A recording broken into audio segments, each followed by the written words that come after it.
আমাৰ পলাশবাৰী ৰাস মহোৎসৱে এইবাৰ আমাৰ ৭৯তম ৰাস মহোৎসৱ এবাৰ আয়োজন কৰা হৈছে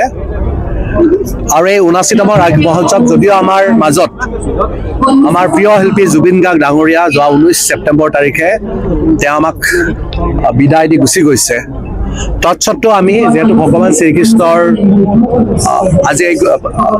তেওঁৰ লীলাৰ কাৰণে আজি ৰাস মহোৎসৱৰ আয়োজন কৰা হয় আমি অনুষ্ঠুপীয়াকে হলেও এই ৰাস মহোৎসৱ এইবাৰ ৭৯তম ৰাস মহোৎসৱ আমি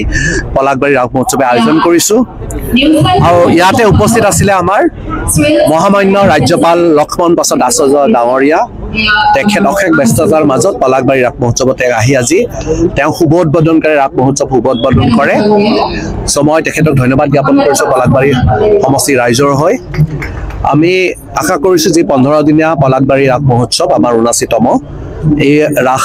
সাফল্যমণ্ডিত হওক আৰু সকলোৰে সেই ক্ষেত্ৰত সহায় সহযোগিতা বিচাৰিছো আমাৰ পলাশবাৰী সমষ্টিত এইবাৰ 5খন ৰাস হৈছে আপোনালোকে জানে আমাৰ পলাশবাৰী ৰাস মহোৎসৱ লগতে আমাৰ মিৰ্জা ৰাস মহোৎসৱ লগতে আমাৰ ছয়গাঁও চম্পকনগৰ ৰাস মহোৎসৱ লগতে আমাৰ গোবৰ্ধন ৰাস মহোৎসৱ আৰু আমাৰ ৰামপুৰ ৰাস মহোৎসৱ এই 5খন ৰাস মহোৎসৱ আমাৰ আজিৰ পৰাই ষ্টাৰ্ট শুভাৰম্ভ হয় আৰু মই আশা কৰিছো এই গোটেইকেইখন ৰাসে আমাৰ সাফল্যমণ্ডিত হওক আৰু সকলো ৰাইজক আমি অনুৰোধ জনাইছো সকলে যাতে এই ৰাসত আহি সকলে যাতে ৰাস মহোৎসৱত সকলে ইয়াতে আহে তাৰ কাৰণে মই অসমবাসী ৰাইজক মই আমন্ত্ৰণ জনাইছো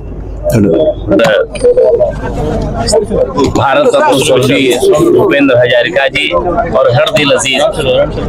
जुबीन गर्ग जी को बहुत अपनी श्रद्धांजलि देते हुए मैं इतना ही कहना चाहूँगा कि ऐसे आयोजनों से मानव कल्याण के संस्कार बनते हैं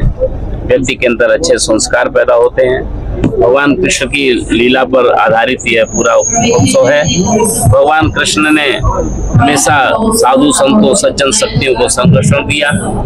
दुष्टों का विनाश किया इस प्रकार से उनके पूरे लीला से हम सीख लें कि हमें सज्जनों को संरक्षण देना है बाकी से अपने को दूर रख करके एक अच्छे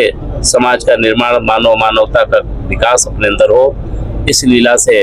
ऐसे महोत्सव से निश्चित रूप से समाज का बहुत कल्याण होता है मैं आयोजकों को इसके लिए बहुत बधाई देता हूँ थैंक यू सर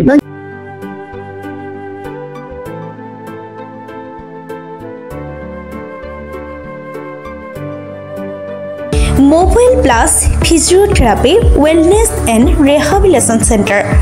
দক্ষিণ কামৰূপৰ ব্যৱসায়িক প্ৰাণকেন্দ্ৰ বিজয়নগৰৰ লগতে ভিআইপি চক আৰু গুৱাহাটী মালিগাঁও পাণ্ডৱনগৰত থকা তিনিওখন ক্লিনিক বৰ্তমান প্ৰায় 20 বছৰৰ অভিজ্ঞতা পুষ্ট তথা এতিয়ালৈকে প্ৰায় 40,000 ৰোগীক সুস্থ কৰি তোলা ডক্টৰ পল্লৱীনাথৰ তত্ত্বাৱধানত চলি আছে এই ফিজিঅথেৰাপি চেণ্টাৰ তিনিটাত বৰ্তমান অভিজ্ঞ ডক্টৰৰ দ্বাৰা যিকোনো জটিল ফিজিঅথেৰাপি চিকিৎসাৰ লগতে যিকোনো ৰোগীৰ ঘৰলৈ গৈ চিকিৎসা সেৱাৰ সুব্যৱস্থাও ৰাখিছে আমাৰ ঠিকনা mobile plus physiotherapy wellness and rehabilitation centre opposite Uparhali Bijoynagar SBI branch আমাৰ ভিআইপি চকৰ ঠিকনাটো হ'ল VIP chowk near VIP bus stop Borjhar Guwahati আমাৰ মালিগাঁও ঠিকনাটো হ'ল চেলাছ 360 physiotherapy and rehabilitation centre Maligaon Pandavnagar Guwahati 12 আমাৰ যোগাযোগ নম্বৰ হৈছে 8011744696